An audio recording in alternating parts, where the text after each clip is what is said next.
இன்றைக்கி நான் முருங்கைக்கீரை சாம்பார் செய்ய போகிறேன். அதுக்கு தேவையான பொருள் என்னன்னு பாருங்கள். பருப்பு 5 நிமிஷம் ஊற வச்சு, பூண்டு 2 பல் பூண்டு, ஒரு தக்காளி பழம், பச்சை மிளகா, பழுத்த மிளகா, எண்ணெய் கொஞ்சம் ஊற்றி மஞ்சத்தூள் போட்டு வேக வச்சுருக்கேன். இதை பாருங்கள், இந்த மாதிரி வேக வச்சு நான் வச்சுருக்கேன். ஒரு கட்டு முருங்கைக்கீரை, ஒரு கப்பு தேங்காய் பால், உப்பு, மஞ்சத்தூள், கடுகு, உளுத்தம்பருப்பு, காஞ்ச மிளகா, ஒரு பெரிய வெங்காயம். இவ்வளோ தான் இதோட ஜாமான். இப்போ செய்யும் விதத்தை பார்ப்போம். எண்ணெய் ஊற்ற போகிறேன்.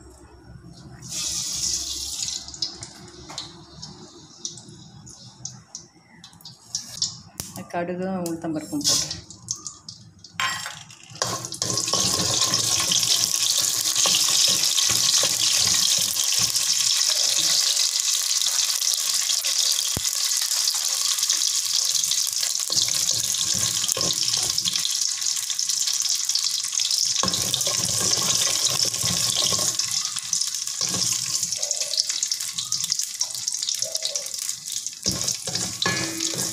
இப்போ காஞ்ச மிளகா போடு.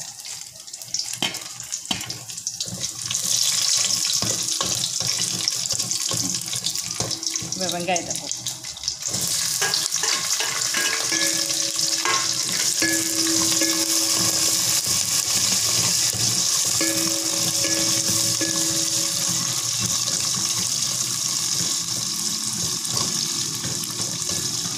கொஞ்சம் உப்பு போடும்.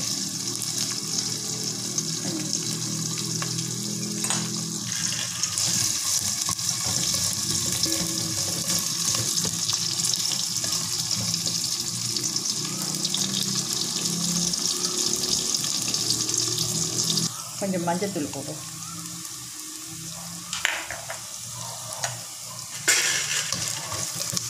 இப்போ கீரையை போடுறோம்.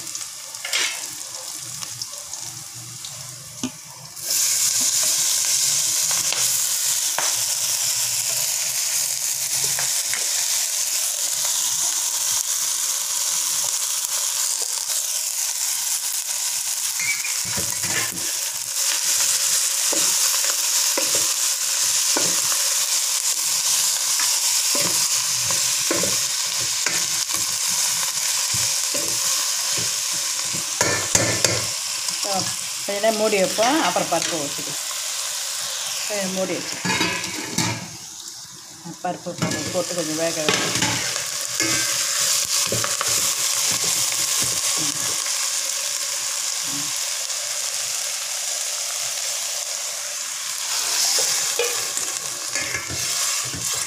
தண்ணி கொஞ்சம் ஊற்றுவோம்.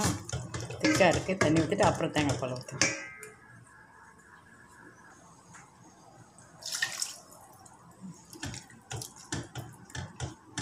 கொஞ்சம் உப்பு போட்டுட்டு கொதி விடும்.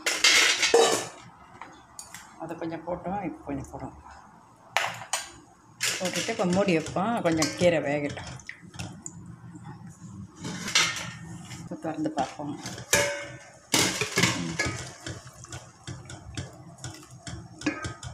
உப்பு சரியாக இருக்கான்னு பார்ப்போம். உப்பு கொஞ்சம் பத்தலை. போட்டுட்டு இப்போ நான் தேங்காய் பாலை ஊற்றுறேன்.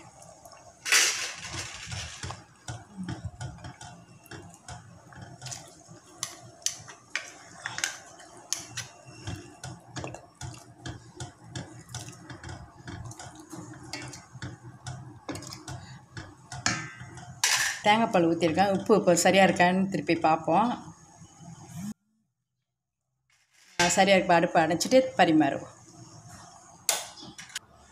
முருங்கைக்கீரை சாம்பார் ரெடி ஆகிடுச்சு. இதை பாருங்கள். இதே மாதிரி நீங்கள் செய்து சாப்பிட்டு பார்த்துட்டு ஃபீட்பேக் கொடுங்க. பாய்.